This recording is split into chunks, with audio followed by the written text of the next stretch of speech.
Ok, el día de hoy vamos a resolver primero el problema uno de la tarea. Eh, el problema estaba complicado. eh, el problema se complica si uno lo quiere resolver, digamos, de una forma general, bastante completa, si es un problema complicado. Si uno hace hace alguna simplificación o asume algo, entonces eh, pues el problema se resuelve muchísimo más fácil. Entonces yo voy a hacer las dos, voy a hacer la solución más general, que en teoría, digamos, ustedes cuentan con todas las herramientas, por lo menos matemáticas y conceptuales para hacerlas, pero el problema es que hay que entrelazar muchos eh, conceptos y aplicar muchas cosas que ustedes de repente no están tan acostumbrados a aplicar. Eh, Como les dije, ¿verdad? Todos tienen los puntos de este problema. Igual si un problema en algún examen o alguna evaluación, o sea, no lo pueden hacer del todo, siempre traten de abordar el problema. Por lo menos en mi caso, a mí me gusta más que todo evaluar lo que han aprendido, entonces yo veo qué es lo que ustedes han hecho, el razonamiento que ustedes han hecho, y con eso me baso para asignarles una nota, más allá de ver que solamente el problema esté resuelto correctamente, ¿verdad? Eh, ¿Alguna pregunta? ¿Alguna observación?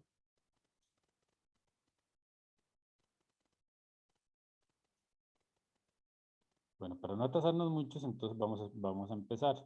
Eh, las notas, hoy no me dio tiempo de subirlas ayer, entonces las subí hace poco, están en el Drive, eh, las notas para el día de hoy, pero se nos va a ir un buen rato con este problema. Entonces, bueno, el problema es, déjenme,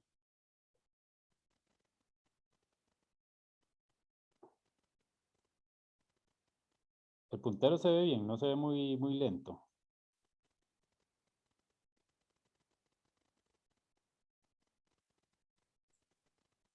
Sí sea un poquito lento. Ok, voy a tratar de ir más lento. Creo que ahí ya no puedo hacer más, a menos que tuviera algo, una tablet con mayor capacidad. Entonces, bueno, el problema es básicamente, tenemos un plano inclinado y tenemos una caja que se desliza sobre este plano. Como no hay fricción, entonces el plano se puede deslizar para acá. La primera pregunta es, ¿por qué se desliza el plano? Entonces, para entender exactamente qué es lo que pasa, lo primero que hay que hacer es un diagrama de fuerzas. Que eso es algo que yo espero que en realidad todos puedan hacer. De esta parte del diagrama de fuerzas, todos deberían poder hacerlo. Y bueno, si lo que uno puede asumir para que el problema se resuelva fácilmente es que en el proceso en el que el bloque baja, efectivamente en algún momento llega a su compresión máxima el resorte y deja de comprimirse antes de que llegue abajo, ¿verdad? Antes de que llegue abajo. Si cuando llega aquí abajo todavía se está comprimiendo, entonces no se puede resolver de forma sencilla. Vamos a ver un poco por qué.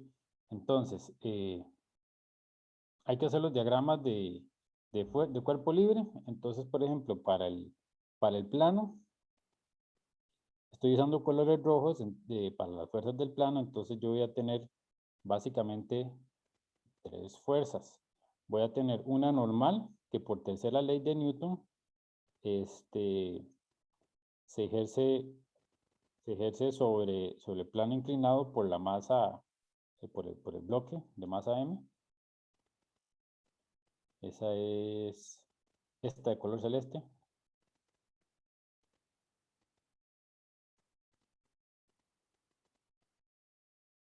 Luego voy a tener la fuerza del resorte, que esa se opone al movimiento, entonces tiene que ir hacia la derecha, porque vemos que esta normal de acá del del bloque va a empujar hacia la izquierda. De esa manera, entonces el resorte tiene que empujar va a empujar hacia la derecha porque se pone en movimiento. Entonces, esa normal con la... sí, esta de acá es por la tercera ley de Newton entre el bloque y plano. Y esta otra de acá es la normal del plano con esta superficie que está acá, con esta de acá. Para el bloque, si nos vamos al bloque, para el bloque tenemos en realidad solo dos fuerzas. Tenemos la normal, que hace par con esta de acá. Y tenemos la gravedad. Esas son las dos únicas fuerzas que actúan sobre el bloque.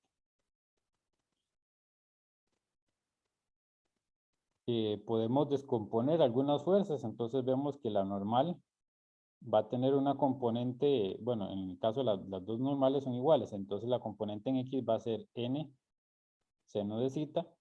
Entonces en el caso del bloque, del plano, esa va a ir hacia la izquierda y en el caso del el bloque va a ir hacia la derecha. Esas normales,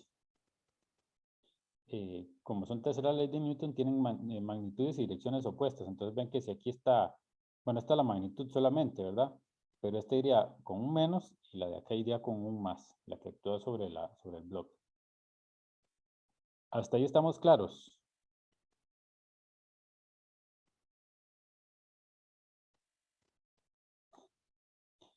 A ver, alguno de las, como son medios tímidos, entonces vamos a hacerlo así. Nada más que aquí no me quedó mucho espacio.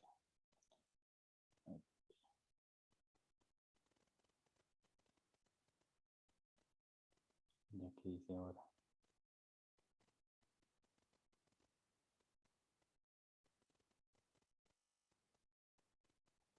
Voy a mover esto para acá.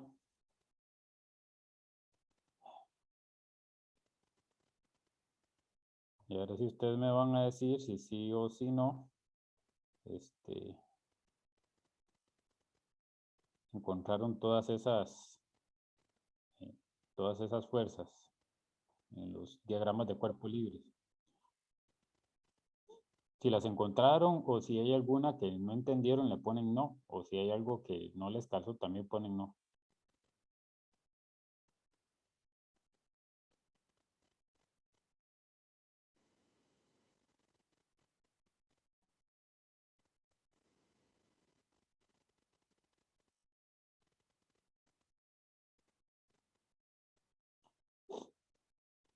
Bueno, para la mayoría todos estamos de acuerdo, parece.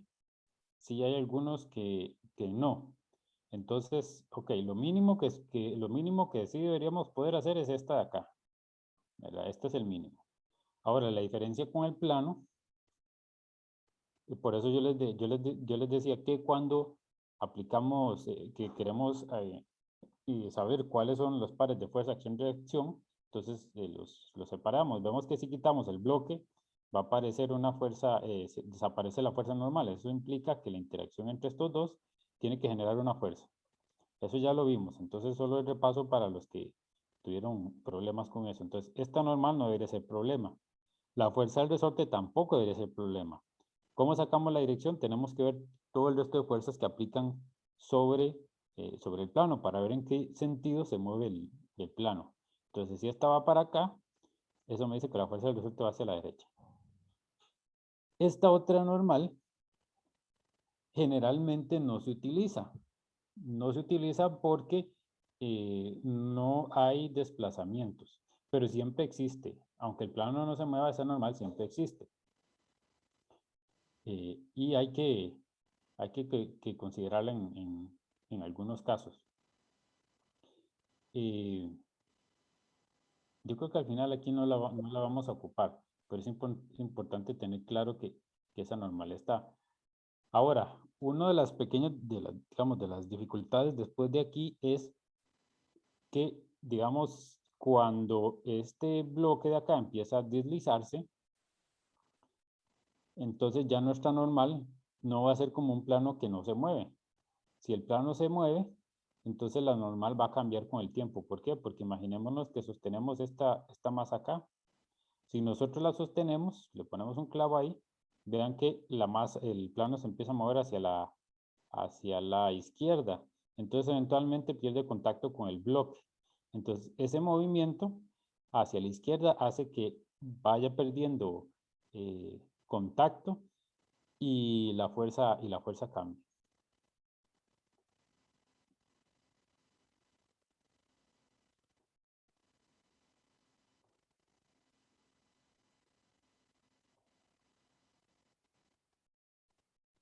Ok, entonces, con eso uno puede hacer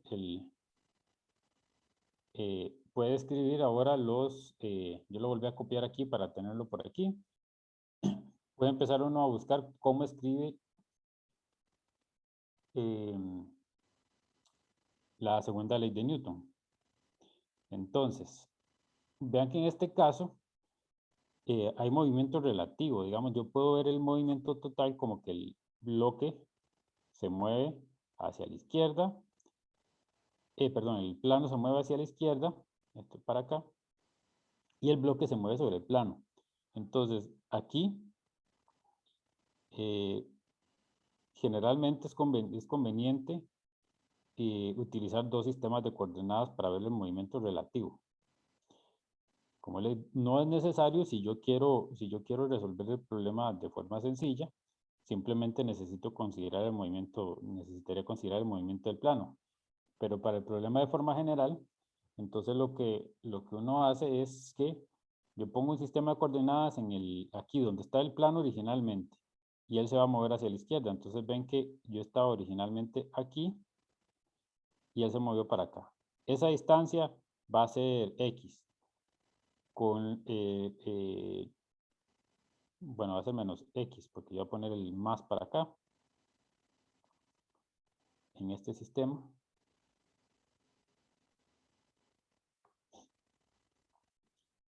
Y entonces, con esos sistemas de coordenadas, entonces, por ejemplo, para el plano, yo ahora sí escribo la sumatoria de fuerzas. ¿Qué sumatoria de fuerzas tengo yo en esa dirección? Vemos de aquí que solo tengo la fuerza del resorte y tengo la componente de la normal en este sentido. Y ese es básicamente menos kx, entonces menos el n seno de zeta. La fuerza del resorte siempre es negativa. Ahora vean que esto es un menos y el x va a ser negativo en este sentido, entonces me va a dar más. Entonces la fuerza va a empujar hacia la derecha. Es lo que se quiere. Ok, si yo logré hacer esto, y entonces, como les decía, yo asumo que el resorte, o sea que la masa es lo suficientemente grande como para que se comprima antes de que llegue abajo, entonces básicamente con esto ya yo puedo resolver. Porque eso quiere decir que en el proceso en el que la masa baja hasta este punto, en algún punto llega y se iguala la fuerza del resorte con la fuerza de la normal que ejerce este bloque hacia acá. En ese punto ya el resorte no se va a comprimir más, porque ya no hay suficiente fuerza en la dirección X, y ahí queda. Profe, ¿Sí? yo tengo una consulta sobre la sumatoria de fuerzas para el bloque. Para el bloque, ¿sí? Ajá. Es que, digamos, yo como que intenté establecer lo mismo, ¿verdad? Haciendo la tarea, pero después vi como en el libro decía que las fuerzas de Newton, perdón, las leyes de Newton, no se cumplían en sistemas de referencia no inerciales, ¿verdad? Entonces yo no terminé de entender, digamos, si yo podía establecerlo para el bloque, porque el plano se movía con una aceleración que no era constante por la fuerza del resorte. Ajá. Entonces, ¿cómo funcionaría, digamos? ¿Sí se puede o...? Yo lo que es que yo estrictamente no estoy poniéndolo en el marco, o sea, yo pongo un marco de referencia ahí para medir la posición, pero al fin y al cabo, vea que esta de acá me iba a estar dando la posición con respecto al punto donde estaba originalmente, este O.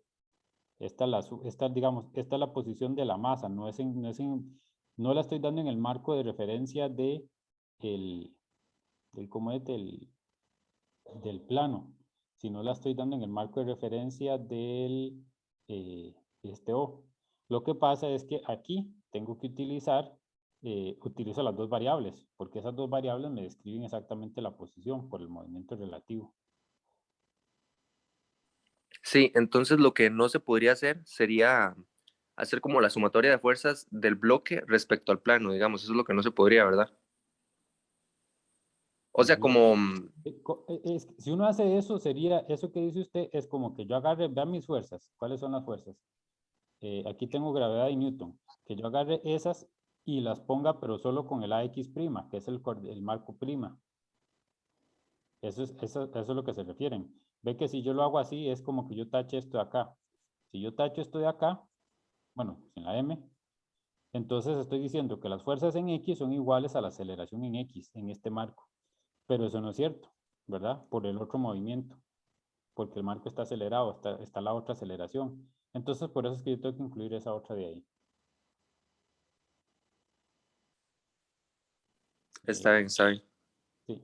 Entonces, en esos casos en los que hay aceleración, yo no puedo plantear las ecuaciones en un marco acelerado.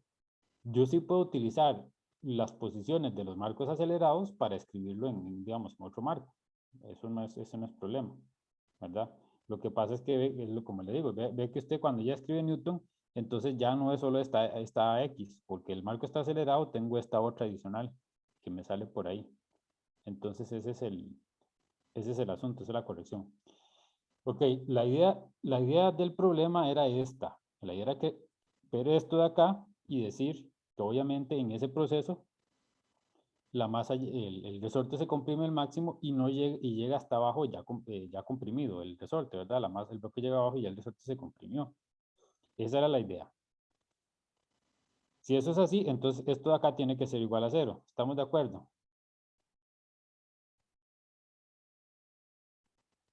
¿Alguno que no esté de acuerdo o que no haya? Ok, entonces si eso es así, vamos a ver dónde estaba. Entonces esto era igual a 0, ¿verdad? Me salté todos los pasos de la otra. Esto es igual a 0,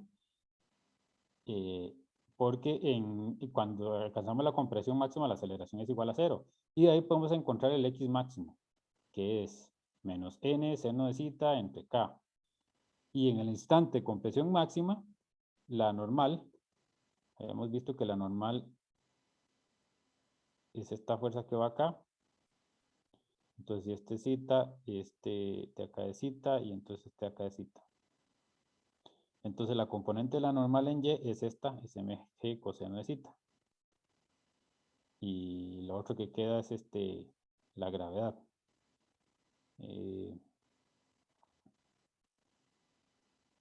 La componente de la gravedad. No, esta es la normal, nada más, perdón. Esa es la normal. A la que tengo que hacerle esto es a la gravedad. Y la gravedad va a tener esta componente que es mg coseno de zeta. Y ahí saco la normal. Entonces, de esa forma yo obtengo la distancia máxima, ¿verdad? Para ese caso. En la parte 2, nos piden la energía mecánica. La energía mecánica se conserva porque no hay fuerzas no conservativas.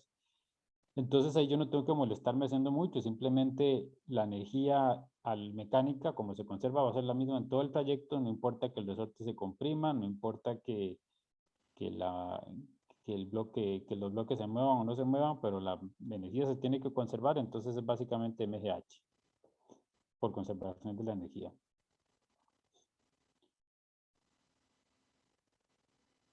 Y adelante, Joseph. Perdona, pero digamos, en el caso anterior se sabe el valor de la fuerza normal en el instante de compresión máxima. Sí, porque en el instante de compresión máxima, recuerde que es básicamente que el plano no se mueve. Y es el caso que hemos resuelto anteriormente, de un bloque con una masa en un bloque, ¿verdad? Ya como Sí, la fuerza normal va a cambiar mientras el bloque se mueva, pero como alcanza la compresión máxima, ya lo normal queda fija, ya no se mueve, ya no varía más. entonces en ese momento, digamos, la normal es igual a como estaba en el inicio, por decirlo así. Como estaba en el inicio, sí, exactamente. es igual a como estaba en el inicio y es igual al problema tradicional que resolvemos. Luego, y al final, para calcular la energía, digamos, de cuando el bloque abandona el plano, uno utiliza de nuevo conservación de la energía. Entonces, en ese caso, un momento. En ese caso, yo tengo que escribir la energía inicial, potencial inicial, que es MGH, y luego la energía cinética inicial es 0, la energía potencial final tenemos solo la del resorte, bueno, aquí la del resorte 0, aquí tenemos solo el resorte, que va a ser Kx máximo al cuadrado entre 2, y la energía cinética final, que es la masa por la velocidad al cuadrado. Entonces, al final, simplemente hacemos igualamos la energía mecánica inicial y final, y despejamos. Entonces vemos que la velocidad final está dada por 12h menos K entre M, el X máximo. Y de esa manera se resuelve relativamente sencillo. En realidad es sencillo, pero ese es el detalle. El detalle es que hay que considerar que el bloque se comprime completamente en el proceso.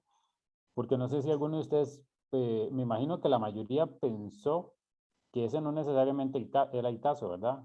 Si uno hace un análisis un poco más exhaustivo, uno se da cuenta que no necesariamente se tiene que comprimir al máximo el resorte, ¿verdad? Que puede bajar la masa más rápido y ir comprimiéndose, porque al final, vean que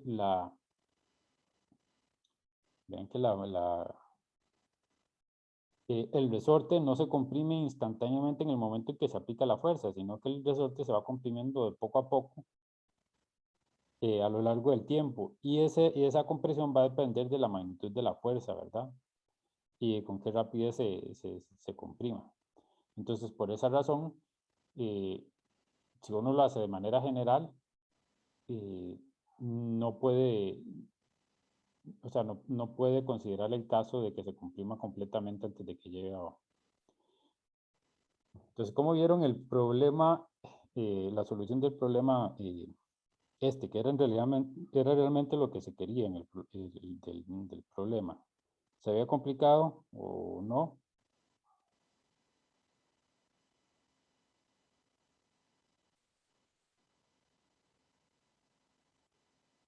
¿Alguno? Tal vez ya viéndolo resuelto no se ve complicado, pero para entrarle sí estaba difícil. El problema... El problema creo que tiene que ver a veces con conservación de la energía, con plantear bien cuáles son los puntos iniciales y finales, ¿verdad? ¿Cuáles son los puntos iniciales y finales? Yo la conservación de la energía la puedo establecer en 2 puntos, entonces yo puedo poner mis puntos iniciales y finales en cualquier momento. Y la idea de la conservación de la energía, digamos, si ustedes ven este ejemplo, es que ven que vamos a hacer la solución, van a ver que una solución ya completa, van a ver lo complicado que es muchísimo más complicado. Y con conservación de la energía, yo básicamente lo que necesito, bueno, lo único que tuvimos que agregar aquí fue encontrar el X máximo, pero una vez que yo encuentro el X máximo, ya yo puedo resolver, porque ya yo sé cuánta energía se dejó el resorte y cuánta le tiene que quedar a la partícula. Y el momento, digamos, la parte 2 de la energía, esa estaba sencilla, y la parte 3 también era simplemente conservación de la energía. Solo la parte 1 es la que es más complicado. Y ve que yo ni siquiera traté el otro bloque. El otro bloque yo no lo consideré del todo, ¿verdad?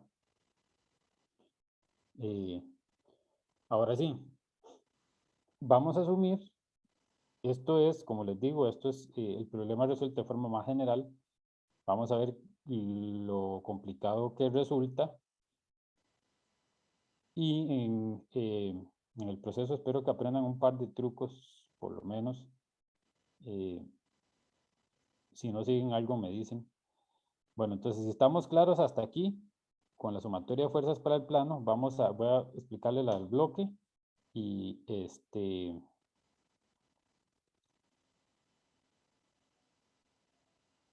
y seguimos. Entonces, para el bloque, como les decía, con respecto a este origen, entonces vean que él se va a mover en X para acá y en aquí prima, o sea, digamos, yo considero, me voy hasta acá, ya llegué hasta acá y de aquí me muevo hacia X prima y esa me da la posición del bloque con respecto a este marco que está en reposo, que es el O. Entonces, ese marco es un marco inercial, pero yo lo estoy escribiendo en términos de dos variables. Entonces, ahora yo escribo la sumatoria de fuerzas para el bloque. Entonces, para el bloque yo tengo que la única fuerza que actúa en esta dirección, vean que la gravedad está completamente en Y, la única que va a hacer es una componente de la normal, que va a tener una componente en X. Esa componente va a ser el N sensita, que es la misma de esta, pero en la dirección contraria. Y la masa por la aceleración es la posición del bloque de este, que sería con respecto a este O.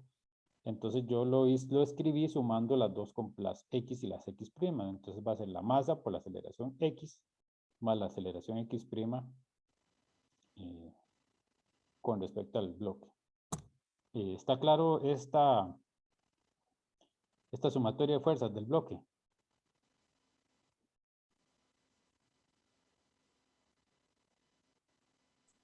Sí, profe. Ok. Si alguno tiene un problema, me dice, porque esto está medio, o sea, hay que analizar a muchos niveles. Ahora, lo que les decía, en este caso la normal no es constante por el desplazamiento del plano. Esto es, aunque el plano esté inclinado, es como cuando uno está en un ascensor, ¿verdad? Que el ascensor se mueve en dirección contraria, entonces uno siente como que lo levantan, ¿verdad? Como un vacío.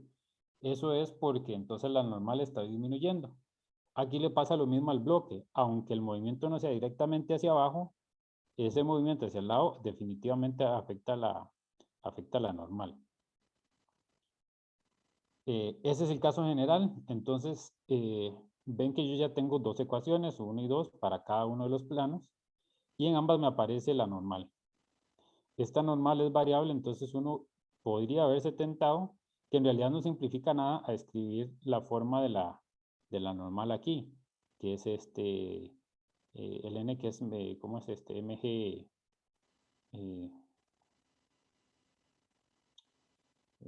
o sea, nuevecita. Entonces, yo lo que puedo hacer, yo quiero eliminarme, por ejemplo, esta variable para seguir resolviendo. Entonces, yo lo que puedo hacer es sumar las dos ecuaciones. Vean que si yo sumo el lado izquierdo, entonces tengo menos nc nuevecita y aquí tengo nc nuevecita. Cuando yo la sumo, eso yo lo que obtengo es esto de acá. Vamos a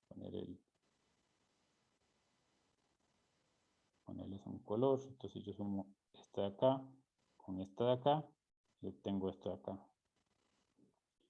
Se me cancelan las normales, que son variables, y me queda solo el menos kx, el m mayúscula más m minúscula, el x más el ax'.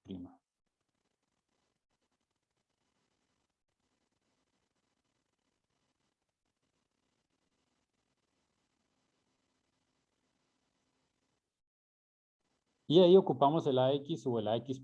No sé si recuerdan uno que resolvimos, creo que fue en la clase pasada, de un bloque que se deslizaba, que era básicamente lo mismo, que uno ocupaba encontrar una de estas aceleraciones para poder resolver el problema. Entonces, aquí hay que hacer lo mismo. Entonces, la otra forma de hacerlo es lo otro que ocupamos es ver cuál es la aceleración del bloque. Si nosotros nos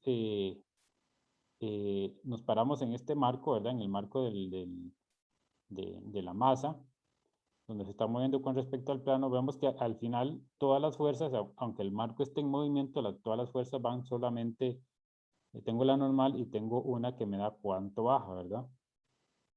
Esta de acá. Entonces, si yo escribo este x, que es la distancia que desplaza en esta dirección, y tengo el s, como la única fuerza es esta mg nuevecita, que es la componente de la gravedad que va en este sentido, Entonces yo puedo escribir el x' es S coseno de zeta. La aceleración en S va a ser el M por el AS, perdón, la sumatoria de fuerzas en la dirección S va a ser M AS es igual a MG seno de zeta. Porque es la única fuerza, digamos, que lo acelera acá. La normal es completamente, aunque la normal cambia, pero es perpendicular al movimiento, entonces no importa. Y de esta misma forma, digamos, yo agarro esta y la derivo 2 veces y obtengo la relación entre las aceleraciones. Tengo AX' es igual a S coseno de zeta. De esa forma, entonces yo puedo encontrar cuál es el AX'. El AX' va a ser G seno de zeta coseno de zeta. Después de verlo un poco, yo creo que al fin y al cabo se puede sustituir uno simplemente la normal y da el mismo resultado en la ecuación de Kx. Entonces esta era la ecuación original que teníamos, esta de acá. Y lo que ocupábamos era encontrar el AX'. Para encontrar este AX', vimos este movimiento, ya encontramos cuánto es, y ahora simplemente lo sustituimos, que es este de acá. Este valor de acá es este de acá.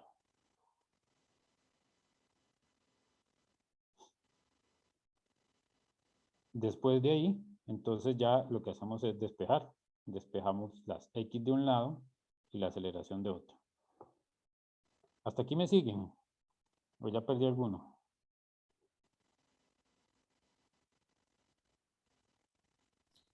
Ahí vamos todavía, yo creo. Yo sí lo sigo, profe. Ok, si me tengo que volver me dicen, ¿verdad? Como les digo, vean que esto es un poco complicado, pero esto que hicimos acá con el AX' fue lo que en el Tipler Mosca viene para uno de los ejercicios que vimos en la clase pasada. Es el mismo procedimiento. Digamos que ya de aquí viene la parte más diría yo que la parte más feilla, porque es bastante cálculo. Pero en realidad todo se puede resolver con lo que uno ve en cálculo 1, en teoría. Lo que pasa es que hay que tener un poco más tal vez de experiencia para que uno se le ocurra cuál es el camino a seguir. Entonces, no sé si ustedes recuerdan que esto es muy importante, que sí lo recuerden y que lo tengan presentes, que yo tengo la aceleración, que la digo ahora derivada de la velocidad con respecto al tiempo. Yo puedo cambiar esa relación, ven que aquí tengo X, yo puedo cambiar esa relación por una relación para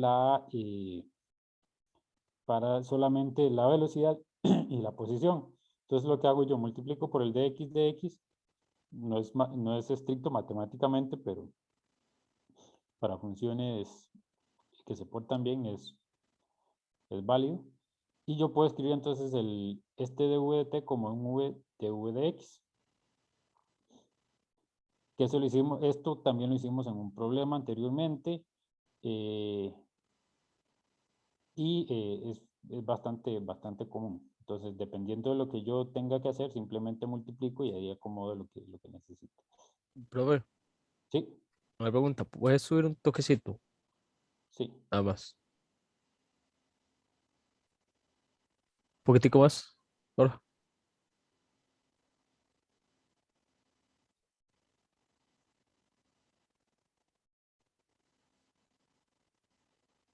Profe, ¿a dónde se le fue el 1 medios de KX? El medio de kx aparece cuando es la energía. Esta es la fuerza. La fuerza es menos kx. Ah, ya encontré mi error entonces. O sea, es que estaba chipeando la tarea mientras usted lo estaba haciendo y a mí nada más me aparecía el 2 y no, o sea, no lo encontraba en su procedimiento, entonces sí, ya sé. Sí, Muchas gracias. suele pasar. Y es más, y ya ahorita lo vamos a ver dónde aparece el 2. Creo que, muchas gracias, profe. Ajá. Entonces, esa es la fuerza, ¿verdad? Ok, entonces yo puedo reescribir la ecuación de esta forma, ¿verdad?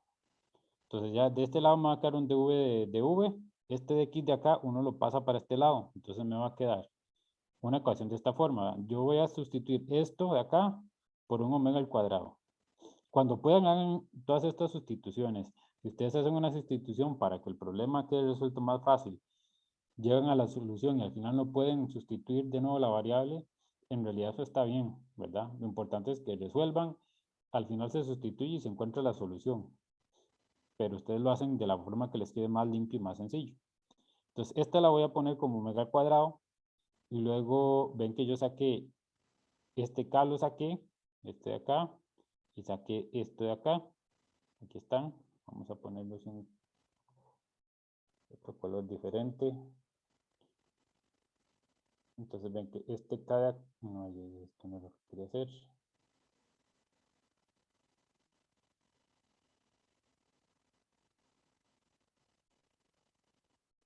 Okay.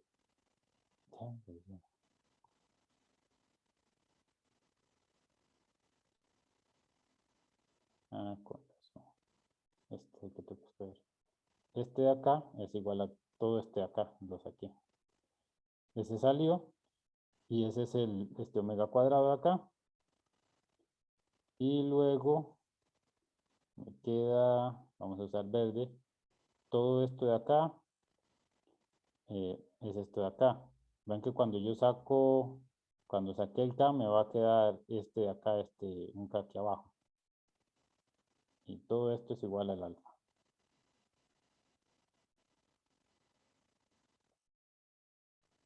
Hay una forma de hacerlo diferente, sin hacer la integral, bueno, sin hacer la integral que yo voy a hacer aquí, pero necesita uno haber trabajado más lo que es el péndulo. Entonces solo, digamos, con las herramientas que tenemos, lo único que podemos hacer es integrar.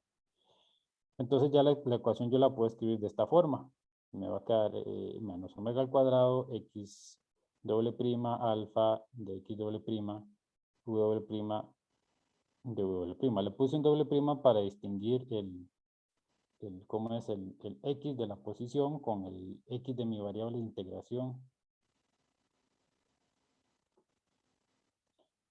Y ahora yo integro. Entonces, donde yo integro, vean que de aquí yo integro, entonces vean que este x' me queda x doble prima al cuadrado entre 2. Este es el 2 que usted dice, que David dice. De este alfa me queda un alfa x doble prima. ¿Y de dónde voy a igualar? Voy a empezar en x igual 0 a la v máxima, entonces voy desde 0 hasta x. Igual con la velocidad, inicialmente el plano no se mueve, entonces la velocidad es 0 y la velocidad máxima es v.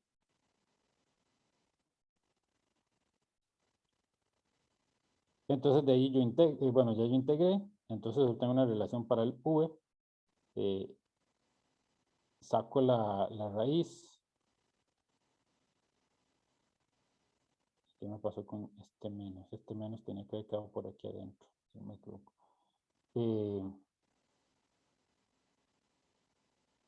Para sacar saco la raíz y ya tengo la relación entre el v y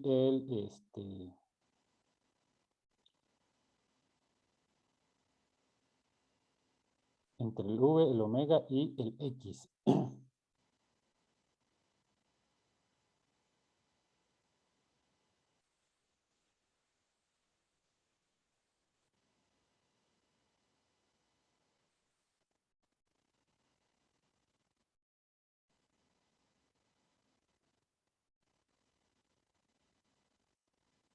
Okay, este menos quedaba aquí adentro.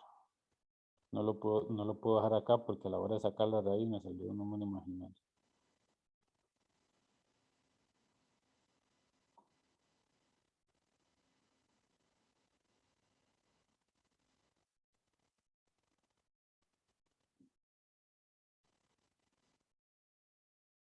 Y entonces ahora, la otra parte que es medio enredada, entonces yo puedo agarrar y completar cuadrados.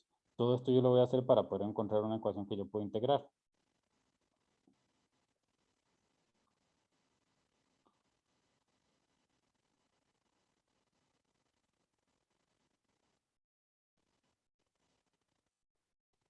Entonces yo puedo escribir esta ecuación de esta forma. Ahora el v yo lo quiero integrar.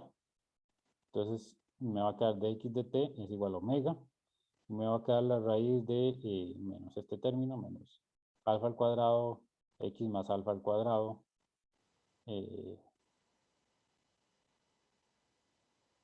Y me toca integrar esta cuestión. Esta integral, yo lo que hago es que básicamente puedo hacer dos cosas. La puedo simplificar un poco para encontrar una integral que ya haya sido calculada. O puedo buscarla pues, exactamente de esta forma, ¿verdad? A veces de esta forma no aparece, entonces lo que generalmente hay que hacer es un cambio de variables.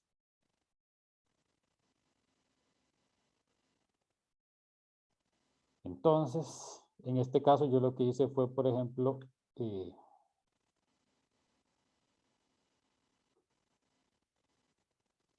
poner lo siguiente.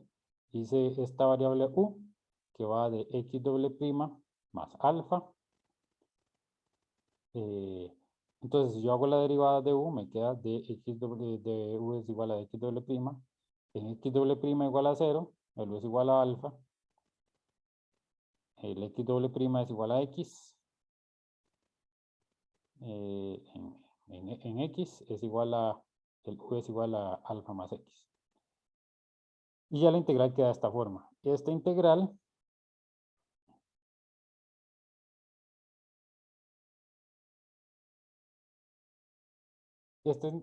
es una integral ya conocida. Que de hecho yo pienso, bueno, esta integral sí lo ponen a hacerlo uno en cálculo 1. Yo recuerdo que cuando yo llevo cálculo 1 a mí me ponían a hacer de esas cosas para los exámenes, hacer estas integrales en cálculo. Pero bueno, aquí no la vamos a hacer, simplemente buscamos la tabla de integrales y esa tabla de integrales nos dice que esa es un seno.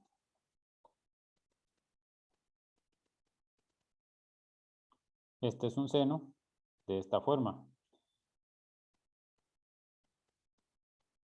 Lo curioso y lo que de repente tampoco es obvio es que vean que ahora yo evalúo en x más alfa y luego evalúo en alfa. Cuando u es x más alfa, me queda esto, seno a la menos 1 de x más alfa entre alfa. Cuando es alfa, entonces me queda 1 y el seno a la menos 1 de 1 es pi medios. De esa manera, entonces yo simplemente aplico el seno inverso y paso de este seno inverso, lo aplico aquí.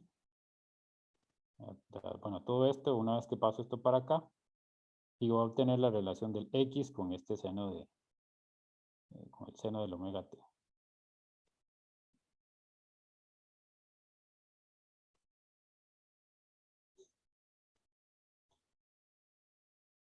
Y ya de ahí despejamos y encontramos cuál es el x. Entonces el x va a ser alfa, seno de pi medios, y esto va a ser un más, y esto va a ser un más.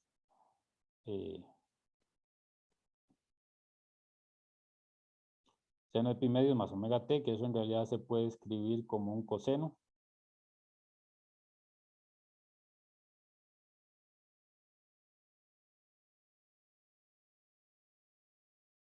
¿Por qué? Porque vean que cuando el t es igual a 0, el pi medios es igual a, seno de pi medios es 1, entonces el coseno de 0 es 1. Entonces esto estaría bien. Y ven todo el trabajo que tuvimos que hacer. Un montón de trabajo, pero un montón de trabajo. ¿Cómo nos damos cuenta que el resultado es efectivamente compatible con lo que hicimos anteriormente? Entonces, de aquí lo que hay que hacer es ver cuándo se alcanza, cuándo es ese punto de compresión máxima. Ven que el máximo, el X máximo va a ser cuando omega t sea igual a pi medios. En ese caso, la contribución de este es 0. Y nos queda que el X es igual a menos alfa. Nos vamos a buscar cuál es el alfa. Y el alfa es efectivamente mg, seno de zeta, coseno de zeta entre k. Y llegamos a la misma condición que nosotros dijimos que sucedía si asumíamos que eso pasaba antes de llegar abajo. Lo que pasa es que ya una vez que llegue a ese punto, digamos, esta x ya no va a cambiar más, ahí se queda. Llegamos exactamente al mismo. Y como ven que si ese tiempo es menor, si el tiempo que tarda en llegar abajo es menor de lo que tarda en comprimirse completamente, ven que no va a ser exactamente igual.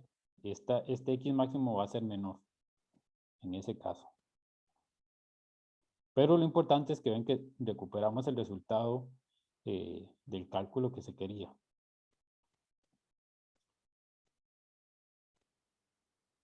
Si yo quiero encontrar exactamente qué es ese X, entonces yo tengo que encontrar el T. Si yo encuentro el T, encuentro el X máximo en cualquier instante. Básicamente, la máxima compresión va a ser en el momento que llegue abajo, ¿verdad? Entonces o se comprime todo el resorte o se comprimió una parte.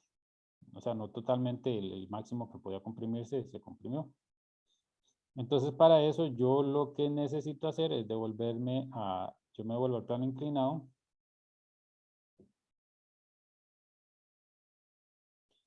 Y habíamos visto esta fórmula para la aceleración en S. Entonces, de aquí yo puedo resolver y encontrar cuánto tiempo tarda en recorrer desde aquí arriba hasta aquí abajo. Ese es el tiempo que yo necesito encontrar. Y aquí tengo la aceleración para ese trayecto. Entonces, en ese caso, básicamente lo que tengo sería que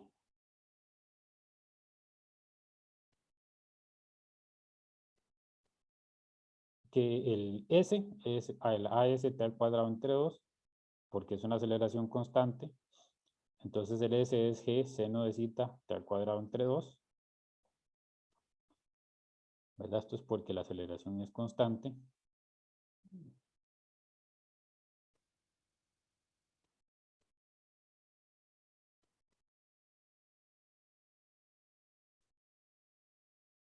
Y el S también tenía una relación con el H, porque este era, al final, todo este recorrido va a ser S.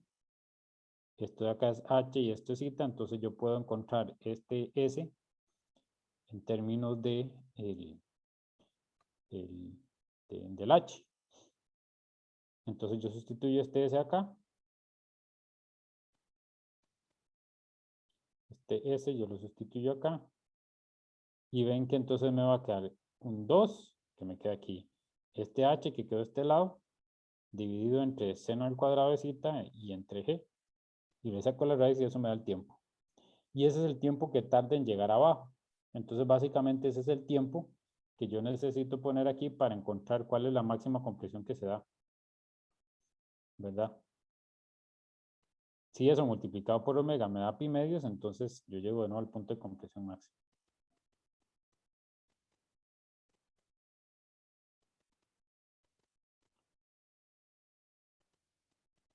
Bueno, esta era la solución entonces. General.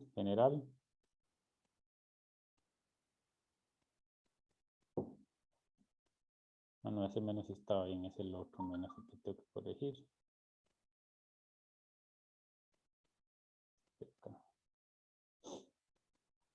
De nuevo, la energía del sistema es la misma. En este caso, para calcular ya la velocidad, entonces yo lo puedo hacer de esta otra forma. Recuerdan que escribimos la posición como la suma de dos coordenadas, que era la x más la x'. Entonces, básicamente, yo necesito utilizar la suma de esas dos derivadas. Entonces, el x' es s coseno de zeta. Yo lo derivo y me va a dar vs coseno de zeta, pues coseno de zeta es el ángulo del plano y es constante. Y con la fórmula de la aceleración vimos que entonces esto era g seno de zeta coseno de zeta por t, esta velocidad. Y para el x, entonces simplemente deriva uno esto. Y ya obtienes la velocidad. El tiempo es el tiempo que este de acá. Y esa sería la solución de forma general. Ahora sí, ya ven por qué es tan útil la conservación de la energía. Todo el trabajo que se ahorra uno, digamos, ese caso, si uno no pudiera usar conservación de la energía, aunque llegara al instante de compresión máxima, no tiene que hacer todo este trabajo para llegar a esa solución. Entonces, ven la utilidad de la conservación de la energía, ven lo útil que resulta poder aplicarla. No importa lo que pase en todo el trayecto, ven que la conservación de energía no importa qué tan rápido se comprima, Al final lo que importa es simplemente el estado inicial y el estado final. Entonces, bueno, esto es para conservación de la energía. Teoremas como el conservación del momentum, también lineal. Todos estos tipos de teoremas o estas propiedades de los sistemas, todos los principios de conservación son súper útiles y nos facilitan un montón la vida. Entonces, cuando puedan, uno trata de utilizarlo. La otra regla, algo que también pueden hacer, generalmente cuando vean que algo se complica, ustedes pueden preguntar, bueno, voy a hacer esta simplificación, voy a asumir esto. Y le pueden preguntar perfectamente al profesor, nada pasa, ¿verdad? Es mejor hacerlo hacerlo de esta manera. Ahora, si alguien aborda el problema de esta forma, de la forma general, genial, pero yo sé que les hubiera costado mucho llegar a la solución porque son muchos pasos y hay que tener mucho cuidado en distintos momentos. Pero, como les digo, la idea del problema, yo redacté el problema, yo sé que, o sea, me disculpan porque de repente no quedó tan claro como yo quería, pero la idea mía era esto. Esta es la idea. Esto era lo que yo pretendía que tuvieran que resolver, que ven que no es tanto trabajo, no era la idea que resolvieran todo eso. Pero si uno especifica, digamos, esa condición, entonces de repente es más sencillo, porque yo sé que muchas veces uno como no sabe si el profesor le va a bajar puntos o no, uno prefiere no asumir cosas y tratar de resolverlo lo más general posible. Entonces, ese es el asunto. Igual, como les digo, bueno, todos van a tener los puntos. Sí, creo que resolver el problema sirve para ilustrar un montón de puntos de todo lo que hemos visto a lo largo del curso. Entonces, solo como para repasar, lo que debemos aprender es, bueno, de esta parte, saber cuáles son las fuerzas de acción y reacción que salen por Newton. Esta parte no lo hemos visto tanto, pero vean que a veces es conveniente utilizar la posición de un objeto usando la suma de dos variables.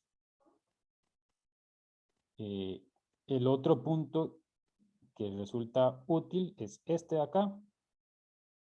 Hacer esto de acá es algo que nos va a resultar útil.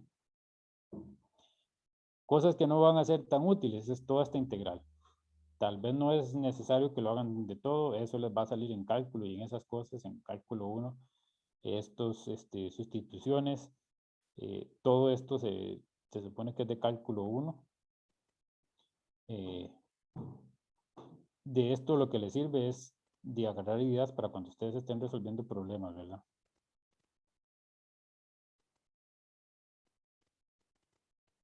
Y sí, básicamente toda esa integral, todo eso es algo más de cálculo que de otra cosa.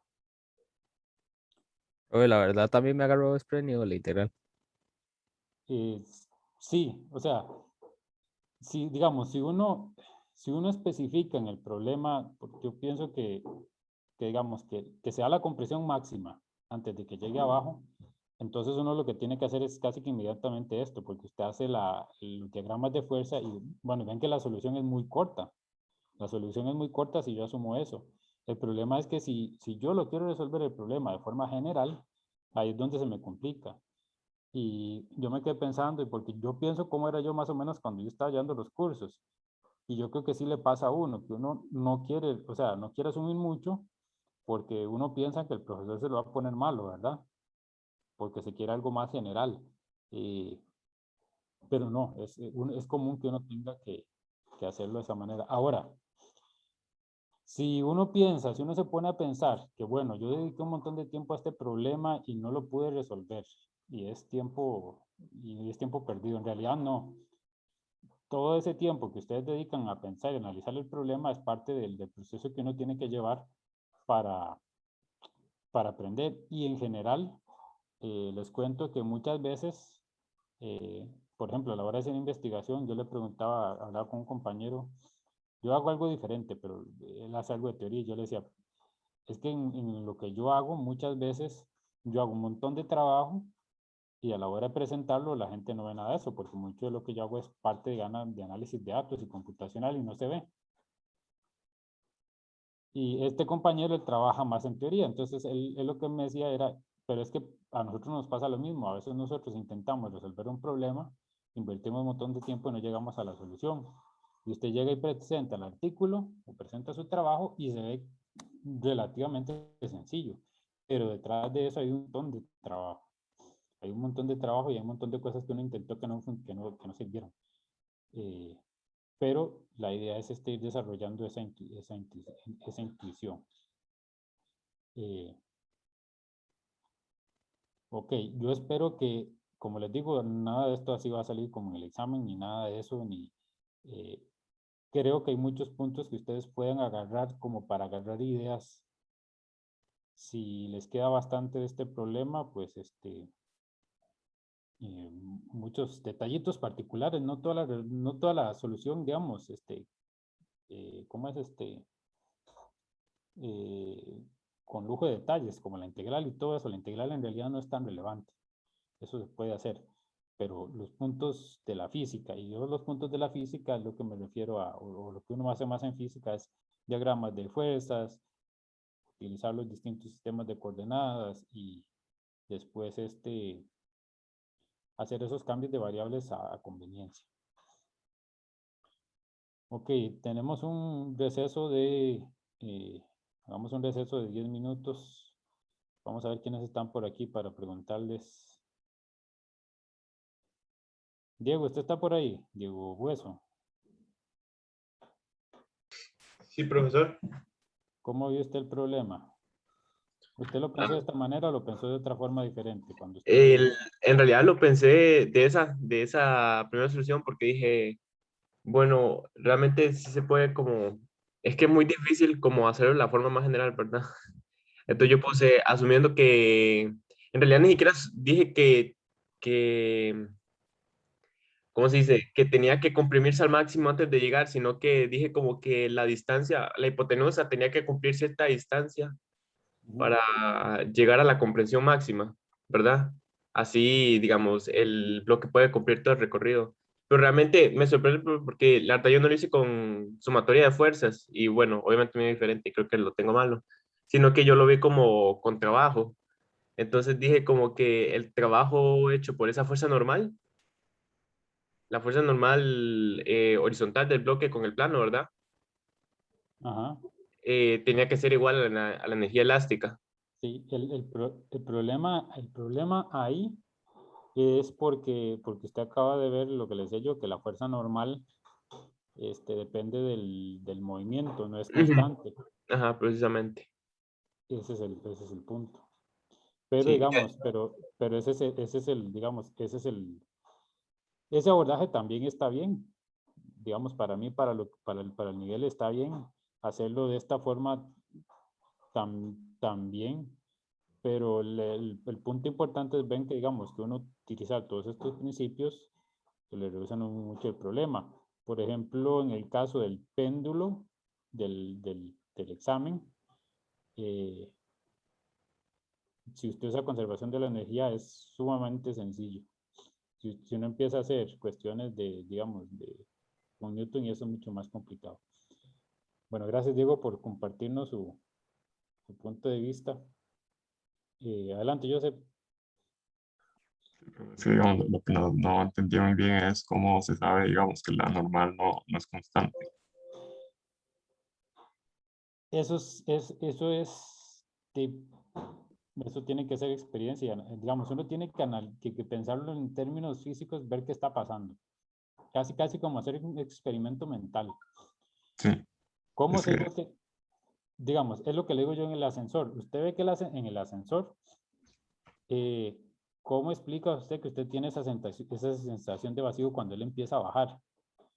Sí, Esa sensación como vacío es por eso, porque el piso se acelera hacia abajo, entonces va disminuyendo la fuerza que usted siente, disminuye la normal. En el caso del plano, no es tan sencillo, no es tan sencillo saberlo, pero lo que yo pienso es que yo veo, mientras el plano se mueve para un lado y la masa empuja, entonces la fuerza tiene que disminuir, porque cuando yo lo empujo el plano se mueve hacia el otro lado, ¿verdad? No me empuja a mí, no se resiste tanto.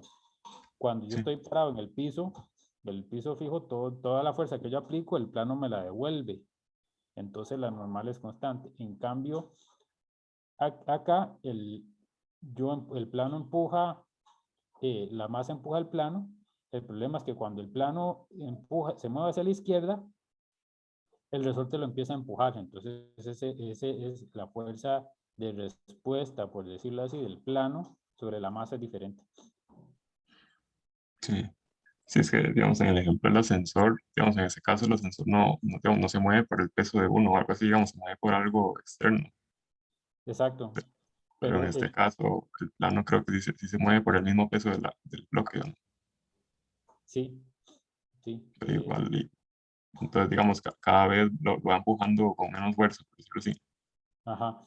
Pero igual, vea que eso, para resolver el problema de esta forma, no hace falta, o sea, no hace falta saber que la fuerza normal cambia, Sí, ¿verdad? Bueno, voy a darles 10 minutos y regresamos está bien, para profe. que descansen unos.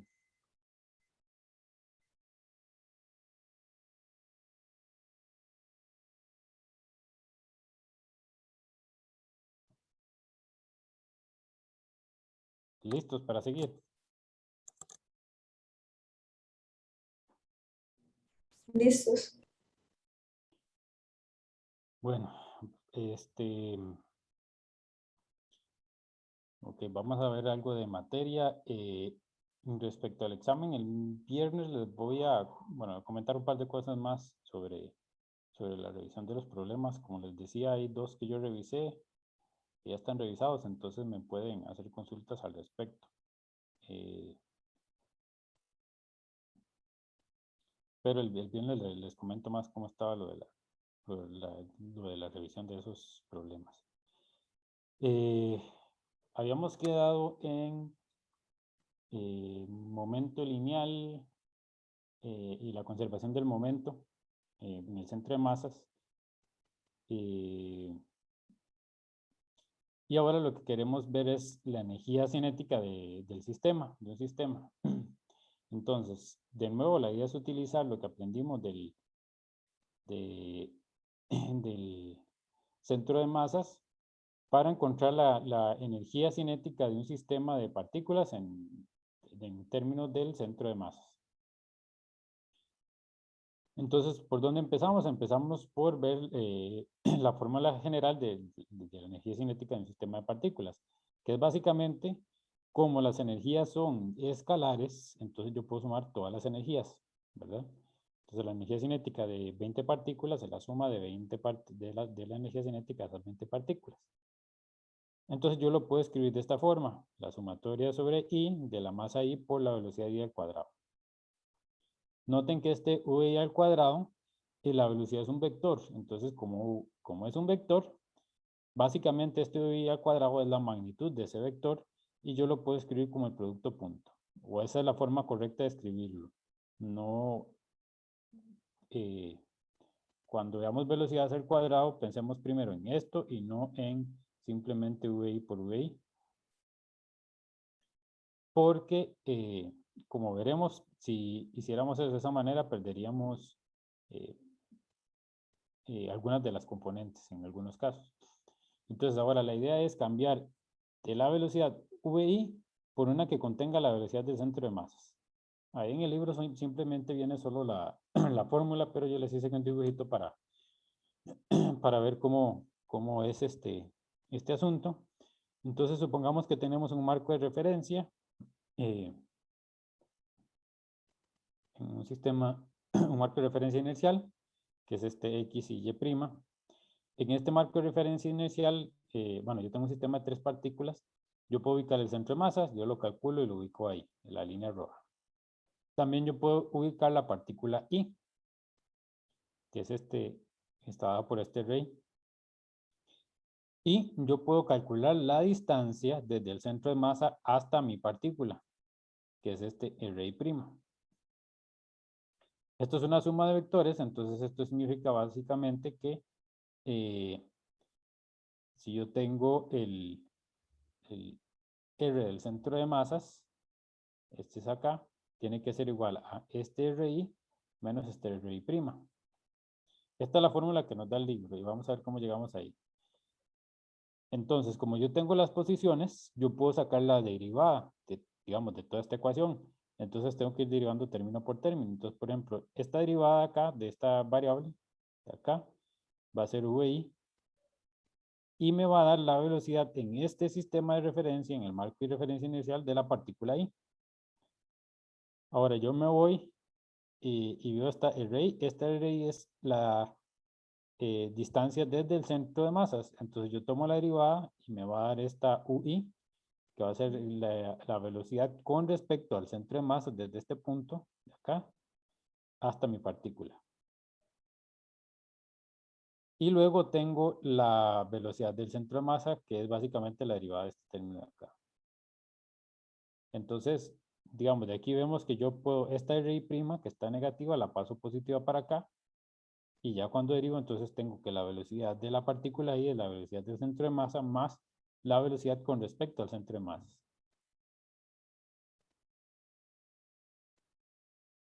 Lo que queremos es entonces, con esta fórmula, ya nos quitamos esta VI y nos aparece el centro de masas.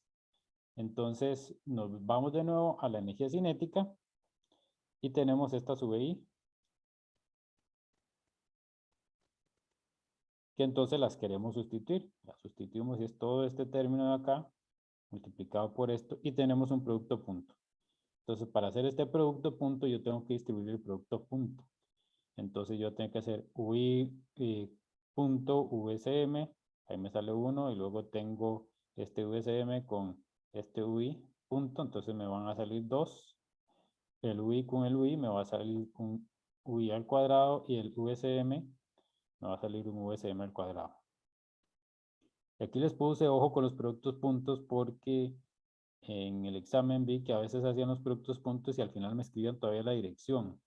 Entonces una vez que yo hago el producto punto es un escalar y ya no puede tener dirección, ¿verdad? Y ese es uno de los cuidados que hay que tener.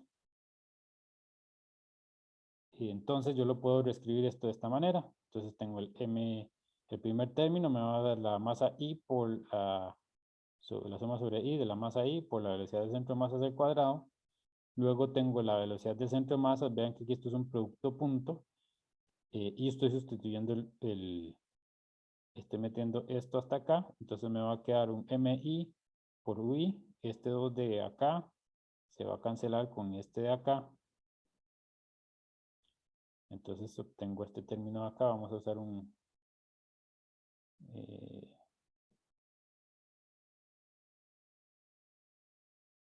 este color para marcar S. Y luego tengo este de acá, que es el que estaba aquí arriba. Ahora, este término del medio, este de acá, MI por UI, es básicamente, recordamos que la velocidad del centro de masas era básicamente, con respecto a un sistema de coordenadas, es la suma de las masas por las velocidades.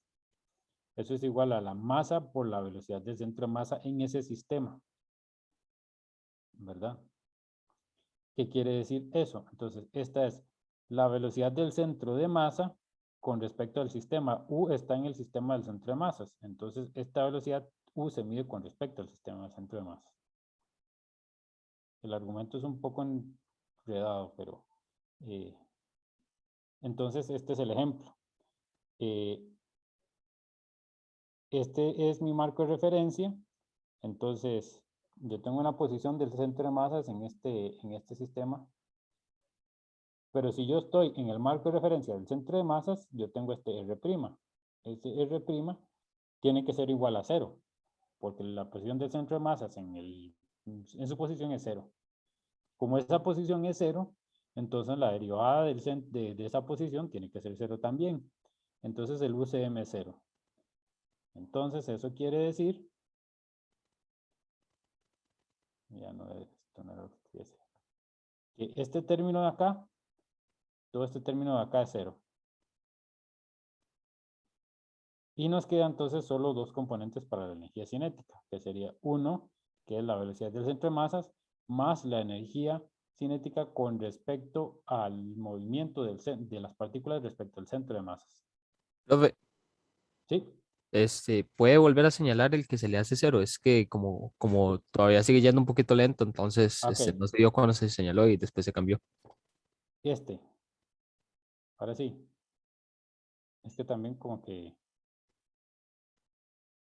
Ah, ok, el MIU. sí, Ah, ajá, ok, ok. el de rojo. Lo que voy a tener que hacer, que se me olvidó hacer, es voy a abrirme una sesión y me logueo en la computadora para ir viendo qué se apunta y qué no, porque yo aquí lo veo que está apuntando, pero ese es un problema si yo lo veo aquí, pero ustedes no lo ven.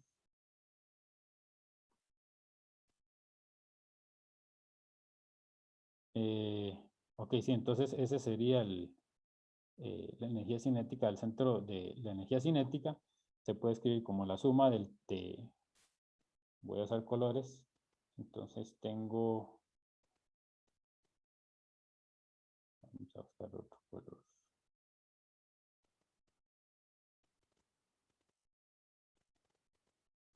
Tenemos este.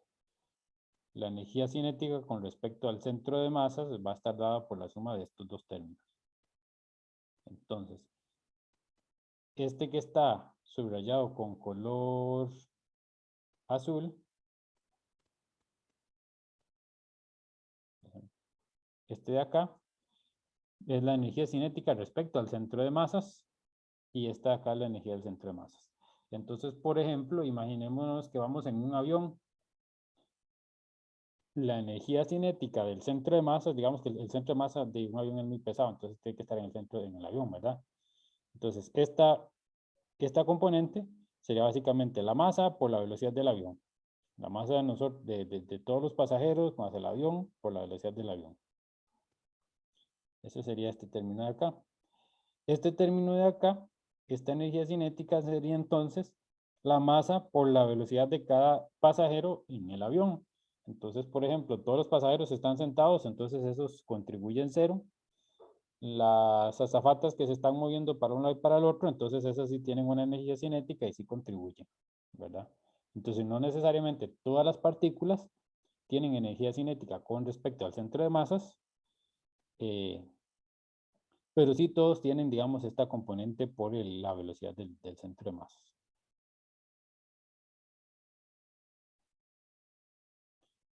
¿Alguna pregunta?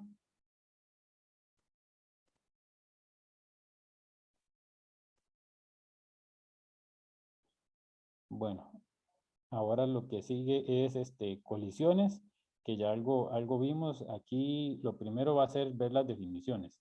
Entonces, básicamente, una colisión es una interacción muy, muy fuerte y por corto tiempo entre dos objetos.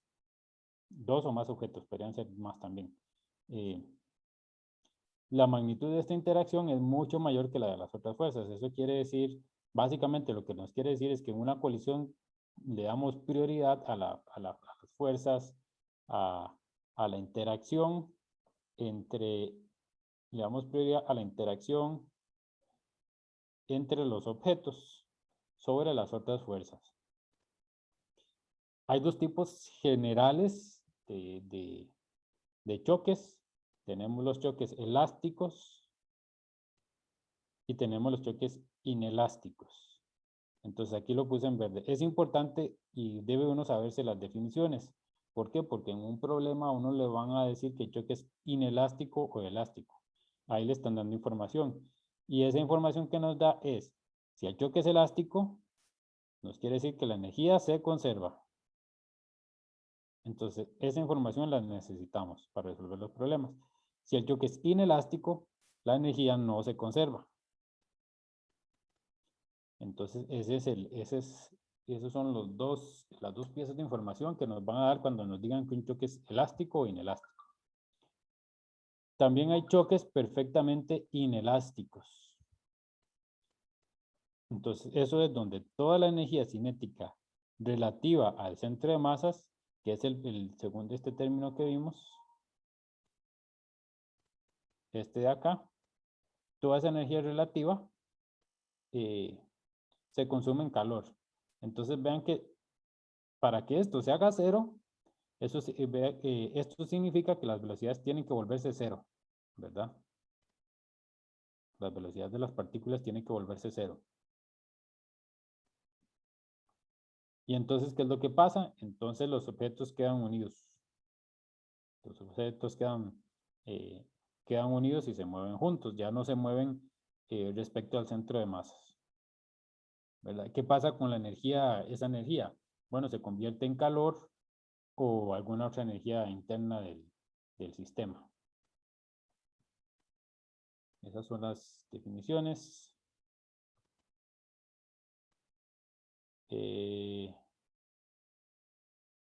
Aquí tengo un par de videos.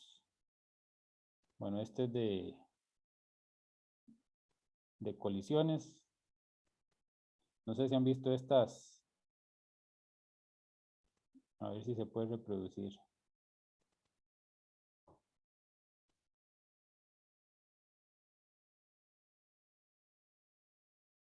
De que si no, alentarlo. Estas bolas que usa la gente para chocar. Entonces, bueno, en general las colisiones entre dos objetos nunca son perfectamente elásticas. ¿Qué pasaría si la gente no tuviera esas burbujas? Lo que pasa es que cuando las dos personas chocan, como el choque es inelástico, la energía del choque que se pierde se tiene que transmitir y obviamente esa energía se transmite en daños al cuerpo. Eso es lo que sucede. Estas burbujas, como en cierta medida son elásticas, pueden de alguna manera devolverle a usted la energía. Entonces, por eso es que rebotan. Son como un elástico, por decirlo así, o como un resorte. Entonces, ellas acumulan la energía y la devuelven. Entonces, por eso empujan a las personas para el lado contrario. Pero lo que sucedería entonces es que, como los choques son generalmente inelásticos, si no fuera por las burbujas, entonces lo que termina pasando es que obviamente usted tiene que absorber toda esa energía, ¿verdad? Y la absorben, digamos, en daños o deformaciones, que las deformaciones también son como energía interna del sistema, como por ejemplo el choque de dos carros. Entonces en ese caso, las deformaciones son, ahí es donde queda la energía que se pierde en la colisión. Este otro tiene que ver con el ímpetu. Entonces vamos a ver el ímpetu y después nos devolvemos a este video.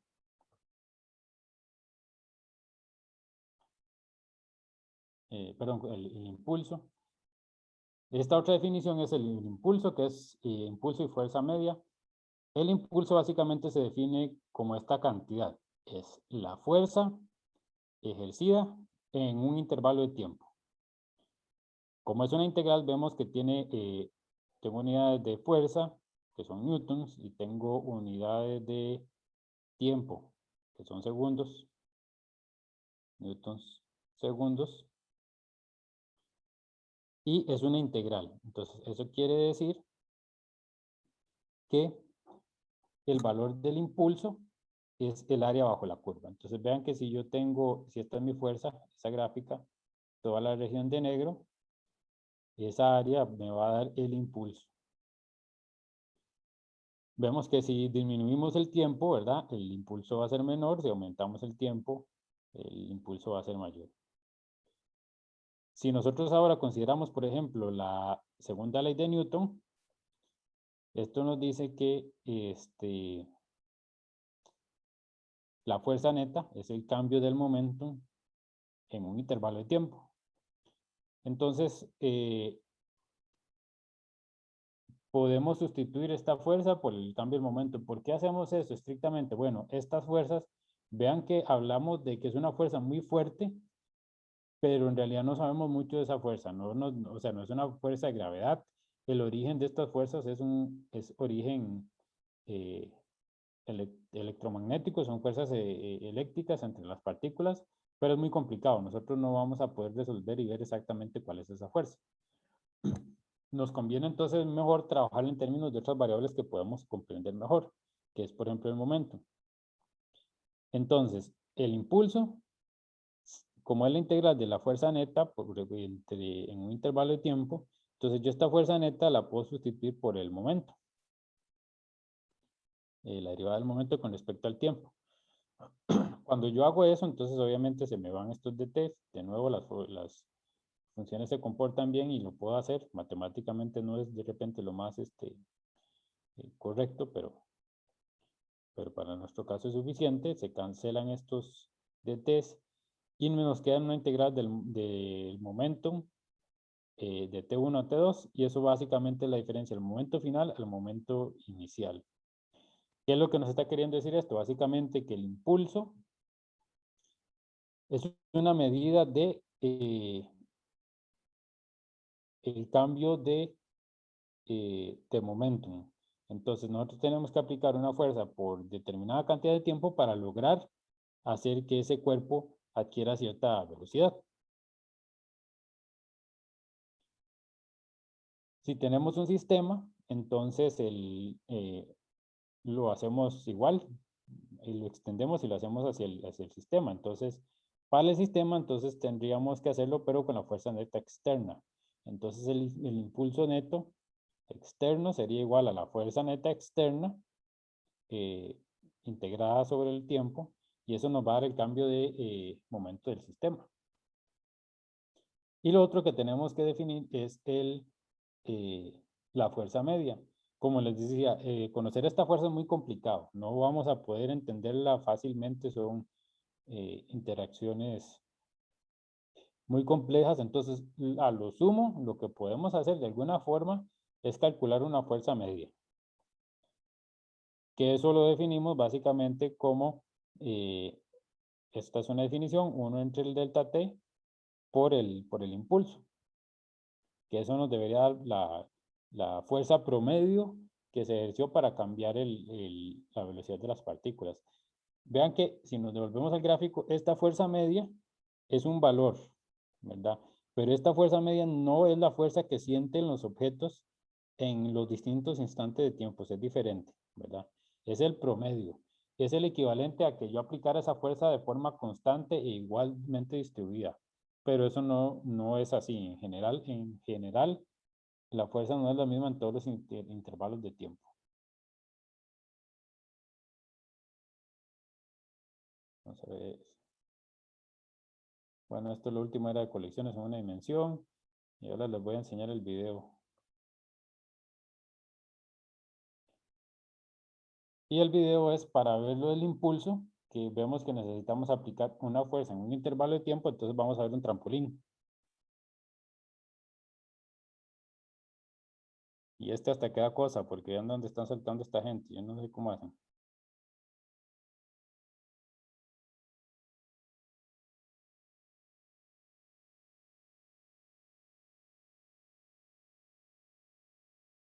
¿Alguno de ustedes se animaría a hacer eso? No, gracias.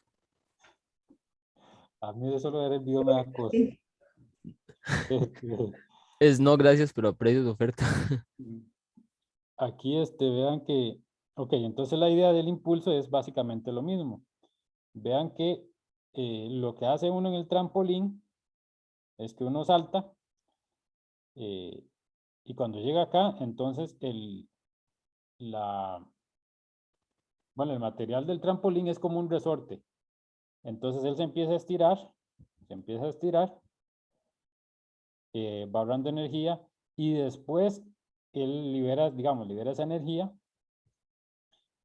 y lo impulsa a usted. Entonces empieza a aplicar esa fuerza en el intervalo de tiempo, es el intervalo de tiempo que tarda desde que está en el punto más bajo hasta que está otra vez plano. Y bueno, inclusive él se extiende hasta arriba un toquecito por acá. Vamos a hacer de nuevo el dibujo. Digamos que aquí está, este es el punto inicial. Entonces él se empieza a deformar hasta acá abajo. Y a partir de acá él empieza a empujar. Con cierta fuerza por un intervalo de tiempo. El intervalo de tiempo va a ser desde aquí, desde T0, hasta que llega al punto donde ya yo me suelto del trampolín. Entonces esto me define un intervalo de tiempo, un delta T. Y y la fuerza es la fuerza que ejerce, digamos, en todo este trayecto. Entonces yo tendría que hacer, digamos, si lo quisiera hacer con la integral, tendría que medir la fuerza en todos los intervalos de tiempo, medirla y hacer una gráfica y después hago la integral. Entonces, la fuerza que aplica el resorte en todo la tela esa en todo este tiempo, multiplicado por el tiempo, me da el impulso. Y eso me va a dar una medida del cambio de momento. Obviamente, si el tiempo es igual y la fuerza es mayor, la velocidad es mayor. Si el tiempo es menor y la fuerza es igual, entonces el impulso es menor. Entonces, eso básicamente nos quiere decir que para cambiar el momento yo aplico un impulso, que es decir, una fuerza por un intervalo de tiempo. Entre mayor sea el tiempo, mayor va a ser la fuerza, ¿verdad? Y qué es lo que pasa con más o menos con el ejemplo del trampolín. Y bueno, para los que les gusta la adrenalina, entonces ya ahí les di una idea para que hagan ya después a final de semestre.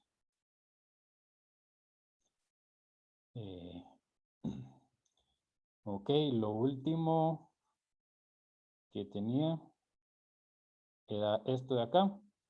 Lo de colisiones en una dimensión. Solo les voy a comentar porque ya no nos da tiempo como ponernos a hacer ejercicios. Entonces los hacemos el viernes. Ahora consideramos el caso de una colisión entre dos objetos sobre los cuales no actúan fuerzas externas. Entonces aquí ven que lo marqué, que son dos objetos sobre los cuales no actúan fuerzas externas. Ese punto es clave. ¿Por qué es clave? Porque lo que queremos hacer es aprovecharnos de la conservación del momento lineal. Bueno, ese es el primer caso. Podemos considerar casos en los que actúen fuerzas externas, pero vamos a empezar por el caso más sencillo. Si no hay fuerzas externas, entonces básicamente la conservación del momento nos dice que la velocidad inicial, la masa inicial por la velocidad inicial de una de las partículas, si es un sistema de dos partículas, es igual a la masa final por la velocidad final. La masa final, la masa 1 por la velocidad 1 final, más la masa 2 por la velocidad final 2, tiene que ser igual a la masa inicial por la velocidad inicial de la 1, más la masa 2 por la velocidad inicial de la 2. Entonces esto es, digamos, más o menos que yo tengo dos masas.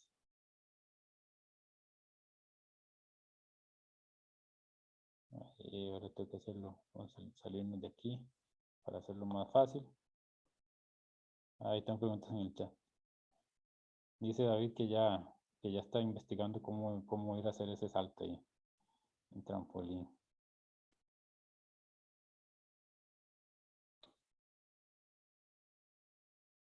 Entonces, digamos, yo tengo aquí dos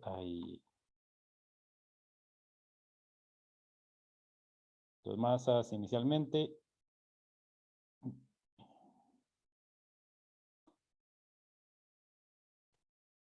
Ok, entonces estas chocan. Digamos que tienen cierto momento así, entonces estas van a chocar. En el momento antes, este sería el momento inicial. Vean que las velocidades son vectores. Entonces, esto significa, siempre que veamos vectores, veamos cuántas ecuaciones tenemos. Estos son 3 ecuaciones. Lo escribimos de solo una, pero son 3 ecuaciones. El momento aquí tiene que ser igual al momento final. Si yo viera, digamos, estos pareciera que se van a cancelar, entonces aquí podría ser 0. Pero entonces la suma de estos dos vectores de acá, multiplicados con las masas, tiene que ser igual a la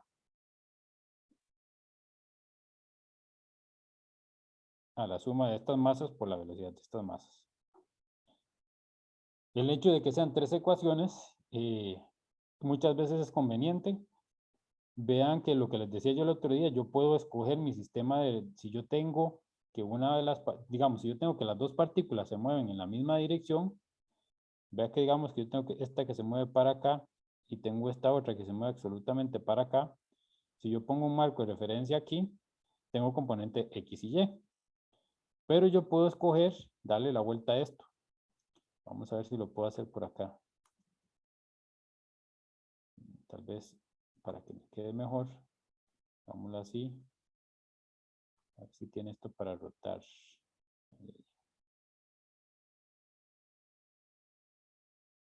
Y este tiene. No, los 45.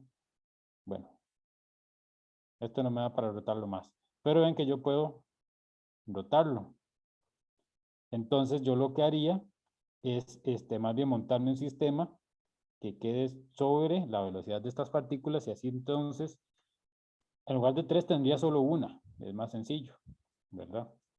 En los casos en los que pueda yo hago eso. Hay otros casos en los que no. Hay casos en los que digamos esta está para acá y la otra por ejemplo está para acá completamente.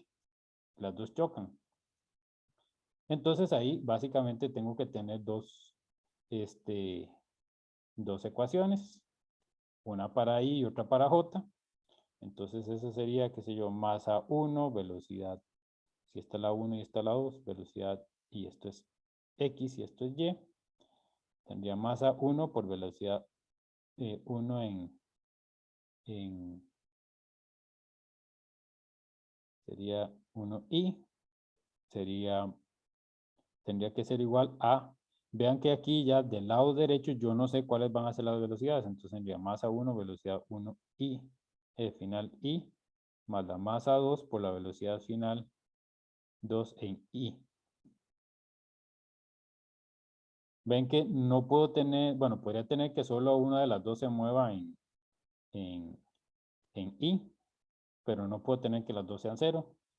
Y la otra sería entonces la masa 2 por la velocidad 2 en j. Tendría que ser igual a la masa 2 por la velocidad 2. Bueno, esta es 1x, 2x, 2y por la masa 1 velocidad final 1y. Me falta la j y aquí la j. Entonces, ese es el cuidado que hay que tener, que son cantidades vectoriales y yo le tengo que sumar cada una por aparte. Para el caso de, perdón, de las colisiones. Esto de colisiones y conservación del momento, yo les había comentado que es muy importante, entonces uno se utiliza mucho en los colisionadores para determinar si hay partículas adicionales o no. Hay partículas que usted no puede detectar, entonces usted utiliza, digamos, esta conservación del momento. Usted lanza una partícula en esta dirección y la conservación del momento le dice a usted que la partícula que salga tiene que tener esa misma dirección y tiene que tener, bueno, cierta masa, ¿verdad? La o las partículas que salgan. Si en su experimento usted tira la partícula así y cuando usted va a ver la partícula, usted ve que la partícula sale en esta dirección y usted solo ve esta y no ve ninguna otra en esa otra dirección, entonces usted dice aquí hay algo raro. El momento se tiene que conservar, entonces tiene que haber, por fuerza, tiene que haber otra partícula que se emitió en otra dirección, digamos como en esta, de manera que se cancelen los momentos en la componente Y, porque es vectorial. Entonces, eso se utiliza mucho para eso. Por ejemplo, también podría hacerlo uno en choques de vehículos. Quizás, si usted ve que tiene dos vehículos que chocan, no sé, uno de alguna manera podría pensar y ver cuáles son las posibles posiciones finales donde va a quedar el vehículo, ¿verdad? Entonces, obviamente, si la colisión es en este sentido, y, o sea, el desplazamiento solo puede pasar en este plano y usted encuentra un carro por acá y el otro por el otro lado, entonces ya uno sabe de alguna manera que ahí pasó algo extraño, ¿verdad? Porque el momento lineal se tiene que conservar. Bueno, van a haber deformaciones y otras cosas en ese caso, pero en teoría uno tendría por lo menos un poco de información de qué es lo que puede pasar. Ok, esta parte estaba más teórica, hoy la clase estaba bastante pesada, creo yo, entre el ejercicio y la teoría y el susto del salto este. ¿Alguna pregunta?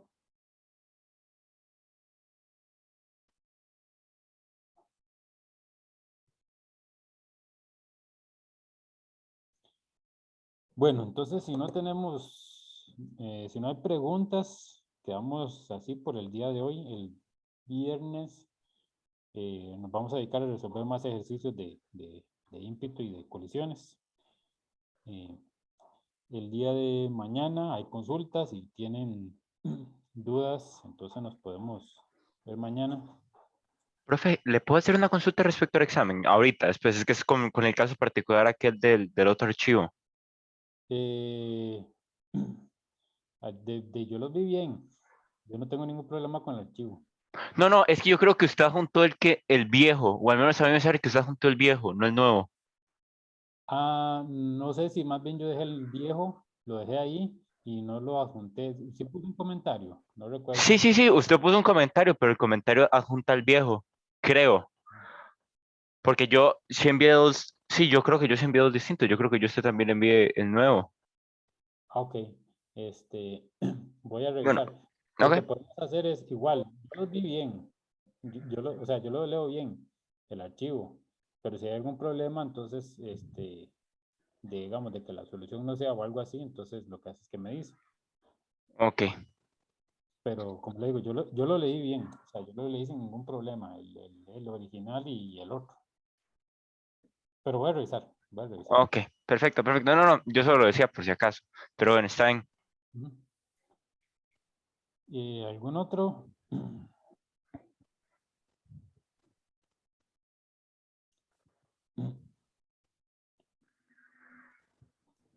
¿Algún otro que tenga más consultas, que se quiera quedar o algo así? Bueno, pueden aprovechar y medir.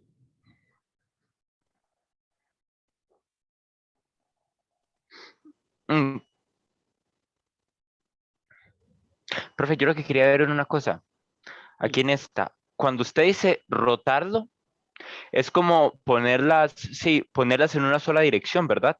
O sea, sube un toquecito, yo ¿verdad? puedo, bueno, yo puedo girar mi sistema de coordenadas o las masas, ¿verdad? Ujú, Entonces, la idea es que ve que la diferencia es, digamos, si yo lo escribo, bueno, es que aquí no puedo hacer la rotación exacta, ¿verdad? Pero si yo lo roto así, ve que tiene componentes en X y Y, los momentos, correcto. Ajá. ¿verdad? Pero como los dos están en la misma dirección y yo puedo escoger el sistema de coordenadas, lo más fácil es escoger el mismo, ¿verdad? Ujú, El eje en donde ellas se mueven. Porque así yo me quito de 3 ecuaciones, paso solo una. Y me una, quito ajá. más trabajo. Sí, sí, sí, entiendo, entiendo, entiendo. Ese es uno de las, digamos, de las cosas que uno utiliza más. Y creo que es algo de lo que hay que estar bien pendiente en el, digamos, en el examen y en las tareas, cosas así, de buscar eso para simplificar y hacer menos trabajo. Siempre que se pueda, Claro, hay que buscar claro. la forma de disminuir la cantidad de trabajo que uno hace, ¿verdad?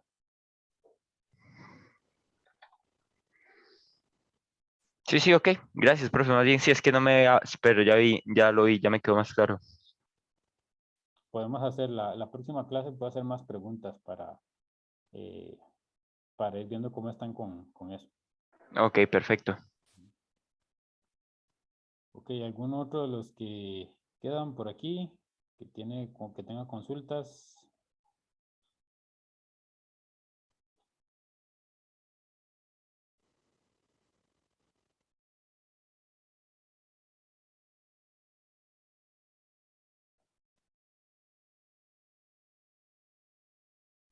Danilo, que me había dicho, o va a tener alguna consulta. Profe, sí, solo que, bueno, estoy esperando que termine la clase de las consultas de este tema. Ok. Bueno, yo creo que ya estamos. Daniela, Joseph, César, ¿alguno tiene alguna consulta? Profe, de mi parte no. Muchas gracias, más bien. Ok, de nada, igual mañana estoy disponible para más consulta también. Ok, perfecto. Y si alguno tiene algún problema con la hora los miércoles, si no puede, me dicen y también podemos, yo me puedo conectar a otra hora porque tampoco me parece que tal vez alguno no puede y no tiene el chance. Entonces yo me puedo acomodar para que todos tengan chance de hacer sus consultas.